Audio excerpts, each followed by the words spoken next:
الله وبركاته.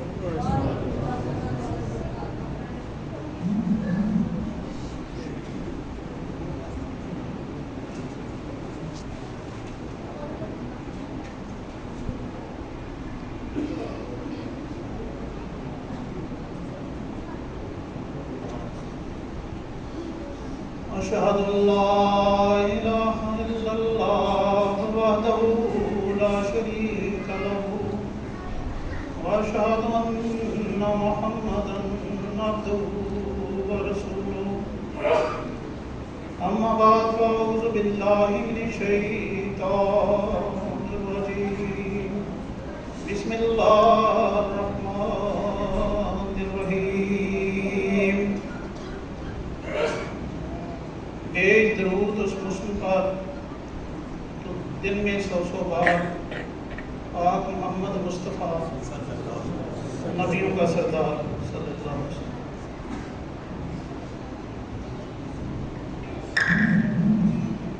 آج کے دن ہم نے یہ جو جلسہ سیرت النبی منعقد کیا ہے، اس کا مقصد آپ سب جانتے ہیں کہ اس دن ہم اپنے پیارے نبی حضرت محمد مصطفیٰ صلی اللہ علیہ وسلم کی پیاری باتیں کرتے ہیں تاکہ ہمیں وہ یاد دہانی ہو جائے اور ہماری آنے والی جو نسلیں ہیں، ہمارے جو بچے ہیں، ان کے ذہن میں بھی وہ باتیں آئیں کہ ہمارے پیارے نبی حضرت محمد مصطفیٰ صلی اللہ علیہ وسلم کی سیرت کیسی تھی. جیسا کہ مجھ سے پہلے دوستوں نے نبی کریم صلی اللہ علیہ وسلم کے بعد بچپن کے واقعات بیان کیے ہیں، اور اس سے پہلے نبی کریم صلی اللہ علیہ وسلم کے اخلاق فاضلہ کا ذکر ہوا ہے. یہ سب وہ باتیں ہیں جو آپ نے پہلے بھی سنی ہوں گی، لیکن کچھ ہمارے ایسے احباب بھی ہیں اور ہمارے آنے والے جو بچے ہیں انہوں نے اپنے پیارے نبی کے ان واقعات کو نہیں سنا. تو یہ مقصد ہوتا ہے ہمارا یہ جو پروگرام جلسہ سیرت النبی منعقد کیا جاتا ہے. آج میں اس موقع سے فائدہ اٹھاتے ہوئے نبی کریم صلی اللہ علیہ وسلم پر جو درود پڑھنے کا حکم دیا گیا ہے اس کی کیا حکمت ہے، اس کے چند ایک واقعات سے اس کی حکمت کو بیان کرنے کی کوشش کروں گا. اللہ تعالیٰ نے قرآن شریف میں اس کے بارے میں حکم فرمایا، ان اللہ و ملائکۃہ یصلون علی النبی الذین آمنوا یصلون وسلموا تسلیما. اللہ تعالیٰ نے یہ حکم دیا ہے، اور ساتھ اللہ تعالیٰ نے صرف حکم نہیں دیا، نبی کریم صلی اللہ علیہ وسلم کا مقام جو اللہ تعالیٰ نے اس آیت میں بیان کر دیا. اللہ تعالیٰ کہتا ہے ان اللہ، کہ میں اللہ اور فرشتے اس نبی پر درود بھیجتے ہیں، سلامتی بھیجتے ہیں. الذین آمنوا، اے ایمان والو تم بھی درود اور سلام خوب بھیجو. یہ ہے ہمارے نبی کریم صلی اللہ علیہ وسلم کی شان کہ آپ نے وہ مقام پایا جو جب سے دنیا بنی ہے جتنے نبی آئے ہیں کسی کو یہ مقام نہیں حاصل ہوا کہ اللہ تعالیٰ خود اقرار کرے اور اللہ تعالیٰ خود کہے کہ میں اس شخص پر سلامتی بھیجتا ہوں. اور جو لوگ ساتھ شامل ہو جائیں گے ان کا مقام دیکھیں کہ وہ اللہ تعالیٰ اور اللہ کے فرشتے جو کام کر رہے ہیں ان کے ساتھ شامل ہو جائیں گے۔ تو آج میں درود شریف کے حوالے سے چند باتیں کروں گا کہ کیوں ضروری ہے کہ ہم اپنے نبی پر سلامتی بھیجیں۔ سلامتی کے بارے میں چند ایک باتیں سمجھانے کے لیے کروں گا کہ ہم کسی اپنے عزیز، کسی اپنے دوست جس نے ہمارے پر کوئی احسان کیا ہوتا ہے، عزیزوں میں سب سے قریبی عزیز کون ہوتا ہے؟ ہر انسان کے والدین جو ہیں وہ اس کے سب سے قریبی عزیز ہیں، اور ان کے لیے کوئی بھی موقع ہوتا ہے تو انسان کے دل سے دعا نکلتی ہے کہ اے خدا میرے ماں باپ پر اپنا رحم اور فضل نازل کر۔ یہ ہے سلامتی، یہ ہے درود جو ہم کسی ایسے دوست کے بارے میں جس نے ہمارے ساتھ کوئی نیکی کی ہوتی ہے، ہمارے ساتھ کوئی بھلائی کی ہوتی ہے، تو جب اس کا ذکر آئے گا تو ہم کہتے ہیں اللہ اس کا بھلا کرے۔ یہ ہے سلامتی۔ اب ہم نے دیکھنا ہے کہ ہمارے نبی حضرت محمد مصطفیٰ صلی اللہ علیہ وسلم نے ہمارے اوپر کون سی ایسی نیکی کی جس کے بارے میں اللہ تعالیٰ نے بھی حکم دے دیا کہ اے مومنو، اب تم پر فرض ہے کہ تم اپنے اس نبی کے لیے ہر وقت درود و سلام پڑھتے رہو۔ مکہ کی زندگی، نبی کریم صلی اللہ علیہ وسلم کی بچپن کی جیسے کہ آپ نے واقعات سنیے، اس کے بعد جوانی آتی ہے، اور اس کے بعد وہ وقت آتا ہے جب نبی کریم صلی اللہ علیہ وسلم نے اپنی زندگی کو وقف کر دیا خدا تعالیٰ کی عبادت کے لیے، اور غار حرا میں جا کے اللہ تعالیٰ کی عبادت کیا کرتے تھے، تنہائی میں جا کے، اور بالکل دنیا کو چھوڑ کے وہاں جا کے عبادت کرنا۔ پھر ایک وقت آیا کہ اللہ کا فرشتہ آ گیا، اور اس نے آگے کیا کہا؟ اقرا بسم ربک الذی خلق۔ جب آپ نے کیا جواب دیا کہ مجھے تو پڑھنا نہیں آتا۔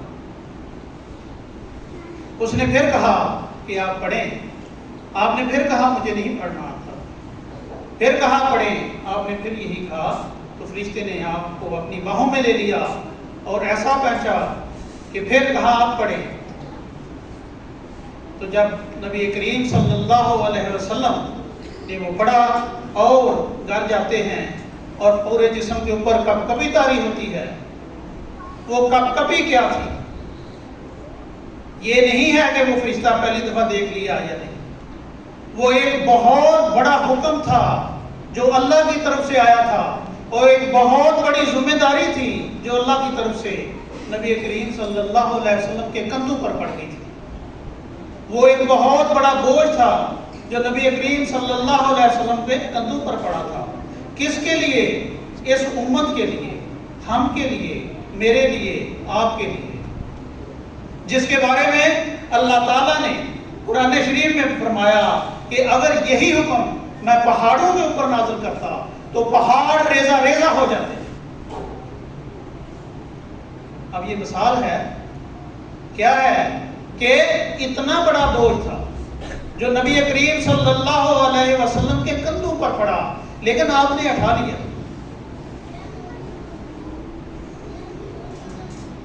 جب وہ حالت ہوتی ہے وہی کے بعد تو حضرت خدیجہ رضی اللہ تعالیٰ عنہ آپ کو اپنے ایک چچا بھائی تھے ان کے ساتھ پاس لے کے جاتی ہیں۔ وہ جب سارا پورا واقعہ سنتے ہیں تو کہتے ہیں اے محمد اس وقت تیرا کیا حالت ہوگی جب مکہ والے تجھے تیرے شہر سے نکال دیں۔ اور بعد میں جب نبی کریم صلی اللہ علیہ وسلم نے اس حکم کو اپنے اوپر لیا اور اللہ کے حکم کو لوگوں تک پہنچانا شروع کیا تو مکے والوں نے کیا کہا؟ طرح طرح کی تکلیفیں دینا شروع کر دیں، اور آپ کے چاچا ابو طالب کے پاس آتے ہیں اور کہتے ہیں کہ محمد صلی اللہ علیہ وسلم کے بارے میں کہ اپنے بھتیجے کو منع کریں، یہ نئی تعلیم لے کے آ گیا ہے اور ہمارے بتوں کو برا بھلا کہتا ہے۔ اور بے شمار پیشکش کی کہ اس کو کہیں کہ جو چاہتا ہے ہم اس کو دے دیتے ہیں، لیکن اس تعلیم سے جو وہ نئی تعلیم لے کے آیا ہے وہ لوگوں تک پہنچانا چھوڑ دے اور ہمارے بتوں کو برا برا کہنا چھوڑ دے۔ جب حضرت ابو طالب نے اپنے بھتیجے یعنی حضرت محمد مصطفیٰ صلی اللہ علیہ وسلم کو بلاتے ہیں اور کہتے ہیں کہ پورے مکے کے جو سرداران ہیں وہ آئے ہیں اور یہ کہتے ہیں اور یہ پیشکش کرتے ہیں اور کہتے ہیں کہ تم یہ تعلیم جو ہے لوگوں کو دینا چھوڑ دیں اور بتوں کو برا بھلا کہنا چھوڑ دیں، اور ساتھ دبے لفظوں میں دھمکی بھی تھی۔ لیکن نبی کریم صلی اللہ علیہ وسلم فرمایا، میرے چاچا تو مجھے بہت پیارا ہے، تو نے میری پرورش کی ہے، لیکن یہ جو تعلیم ہے یہ تو میرے رب نے میرے ذمہ لگائی ہے۔ اگر مکہ والے میرے دائیں ہاتھ پر سورج لا کے رکھ دیں اور بائیں ہاتھ پر چاند لا کے رکھ دیں، میں پھر بھی اس کو نہیں چھوڑوں۔ یہ ہے وہ کام جو نبی کریم صلی اللہ علیہ وسلم نے امت کے لیے کیا ہے۔ اس لیے ہمیں چاہیے کہ ہم ہر وقت آپ پر درود بھیجیں، اللہم صلی علی محمد وعلی آل محمد۔ آگے چلتے ہیں کہ جب مکہ والوں نے دیکھا کہ آپ تو اس تعلیم سے باز نہیں آ رہے، تو انہوں نے آپ کا رہنا بہنا سونا اٹھنا ہر چیز کو تنگ کر دیا۔ تو نبی کریم صلی اللہ علیہ وسلم کے چاچا نے اپنے پورے قبیلے کو لیا اور ایک گھاٹی میں جا کے رہائش اختیار کر لی، اور 3 سال ادھر پورے خاندان جو ہے شیب ابی طالب میں رہتے ہیں، اور ان کی اگر آپ واقعات سنیں کہ ادھر وہ پورے خاندان نے کیا کیا تکالیف اٹھائی ہیں تو آپ کے رونگٹے کھڑے ہو جائیں گے، تو آپ کے دل سے یہ نکلے گا، اللہم صلی علی محمد وعلی آل محمد۔ اور جب وہاں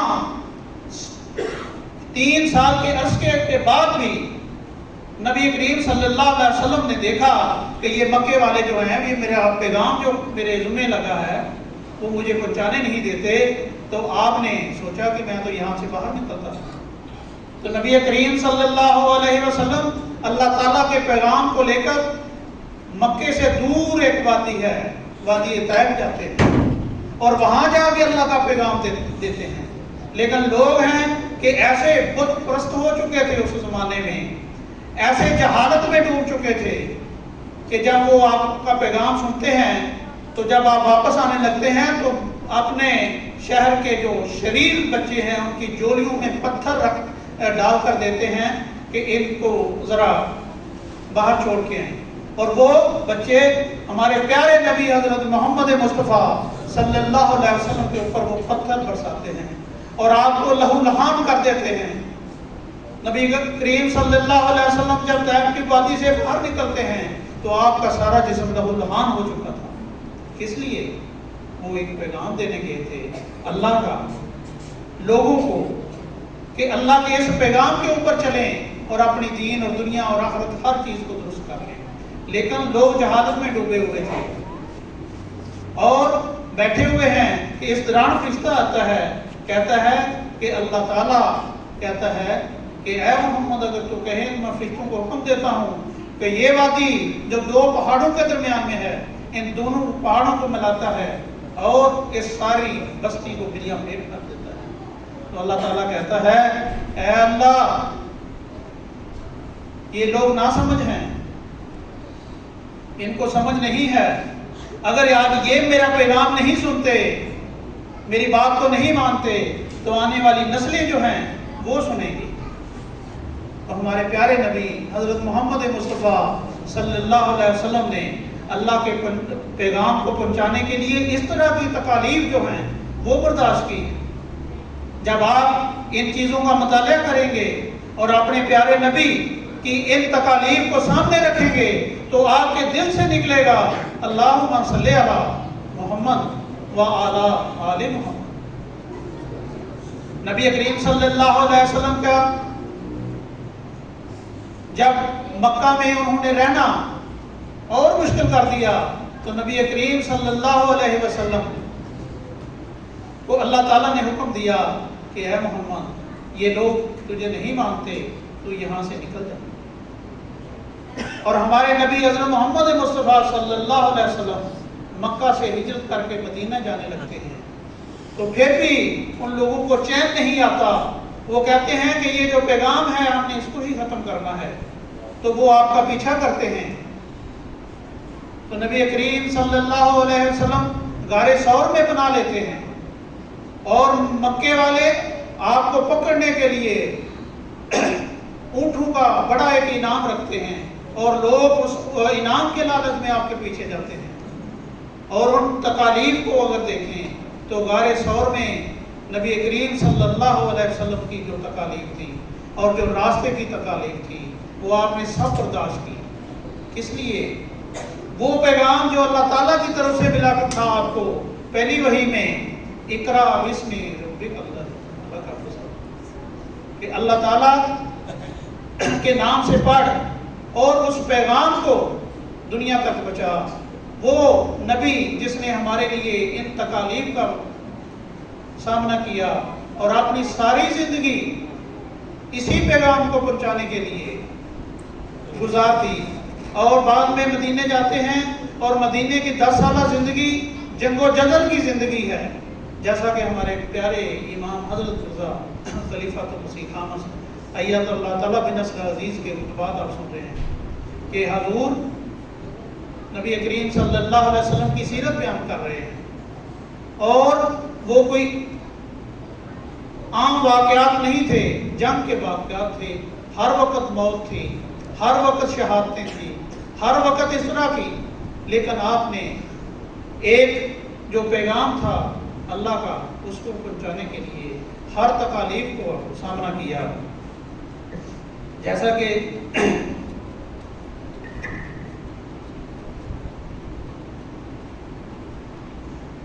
نبی کریم صلی اللہ علیہ وسلم کی ایک تو حدیث بیان کرتا ہوں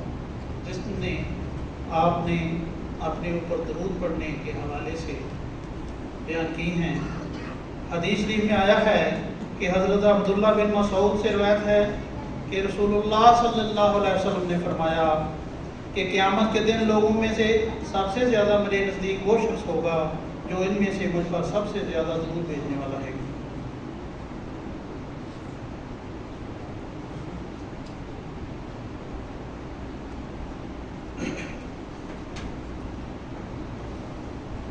حضرت مسیح موعود علیہ السلام ایک موقع پر فرماتے ہیں وہ انسان جو سب سے زیادہ کامل اور انسان کامل تھا اور کامل نبی تھا اور مومنوں برکتوں کے ساتھ آیا اور کامل برکتوں کے ساتھ آیا، جس سے روحانی باعث اور حشر کی دنیا کی پہلی قیامت ظاہر ہوئی اور ایک عالم کا عالم مرا ہوا جس کے آنے سے زندہ ہو گیا، وہ مبارک نبی حضرت خاتم الانبیاء خاتم المرسلین فخر النبیین جناب محمد مصطفیٰ صلی اللہ علیہ وسلم ہیں۔ اے پیارے خدا، اس پیارے نبی پر وہ رحمت اور درود بھیج جو ابتدائی دنیا سے تو نے کسی پر نہ بھیجا۔ حضرت مولانا غلام رسول راجے کی صاحب صحابی حضرت مسیح موعود علیہ السلام فرماتے ہیں کہ جب میں نے حضرت مسیح موعود علیہ السلام کی بیعت کی تو میں نے پوچھا کہ حضور مجھے کوئی وظیفہ بتائیں۔ آپ نے فرمایا کہ وظیفہ تو کوئی نہیں، استغفار بہت کیا کرو اور درود شریف بہت پڑھا کرو۔ حضرت مسیح موعود علیہ السلام نے اس بارے میں کیا ہی خوب اپنے ایک شعر میں فرمایا ہے، اس نور پر فدا ہوں اس کا ہی میں ہوا ہوں، وہ ہے میں چیز کیا ہوں بس فیصلہ یہی ہے، مصطفیٰ پر تیرا بے حد ہو سلام اور رحمت، اس سے یہ نور لیا با خدایا ہم نے۔ تو ہمیشہ جب بھی آپ نبی کریم صلی اللہ علیہ وسلم کے جو احسانات ہیں، یعنی جو نیکیاں ہیں جو ہمارے لیے نبی اکرم صلی اللہ علیہ وسلم نے تکالیف اٹھائی ہیں، اگر آپ اپنے ذہن میں رکھیں گے تو آپ کے دل سے نبی کریم صلی اللہ علیہ وسلم کے لیے درود نکلے گا، اللہم صلی علی محمد وعلی آل محمد انکا حمید مجید۔ اسی طرح نبی کریم صلی اللہ علیہ وسلم کی شان میں جیسا کہ بچوں نے یہ ایک نعت پڑھی ہے، اس کے بھی چند ایک شعر جو آپ کے نبی کریم صلی اللہ علیہ وسلم نے کام کیے ہیں۔ فرمایا حضرت ڈاکٹر اسماعیل صاحب جو ہے تھے، انہوں نے یہ نعت لکھی ہے: ضلالت تھی دنیا پہ وہ چھا رہی کہ توحید ڈونڈے سے ملتی نہ تھی، ہوا آپ کے دم سے اس کا قیام، علیکہ صلاۃ و علیکہ سلام۔ تو یہ ہیں وہ کام جو نبی کریم صلی اللہ علیہ وسلم نے آگے کیے ہیں، اور ہم پر فرض کی ہے اللہ تعالیٰ نے کہ ایسے نبی پر اے مومنو تم بھی درود بھیجا کرو۔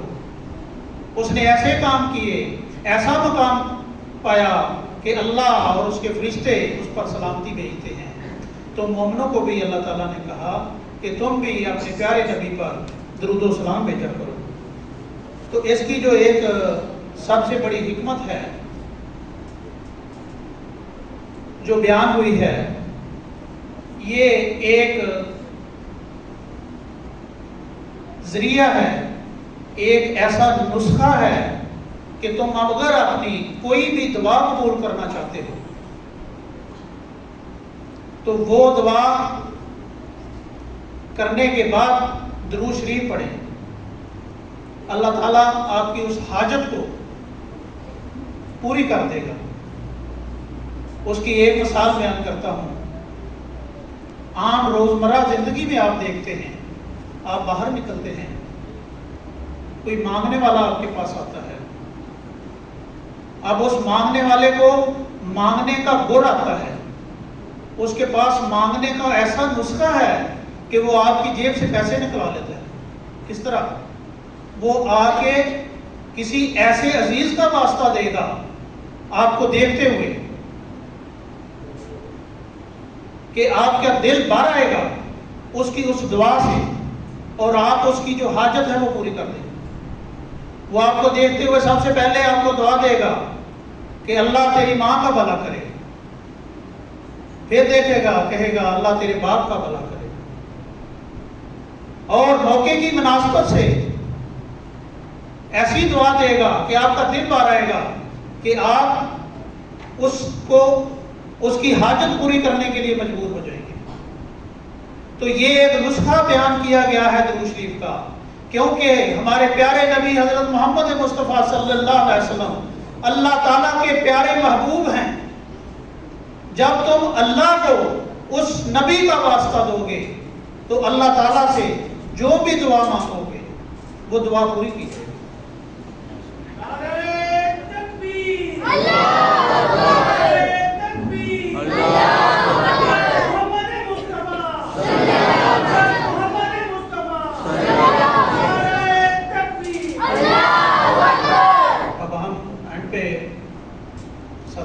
شریف پڑھیں گے اللہم صلی علی محمد وعلی آل محمد کما بارکت کما صلیت علی ابراہیم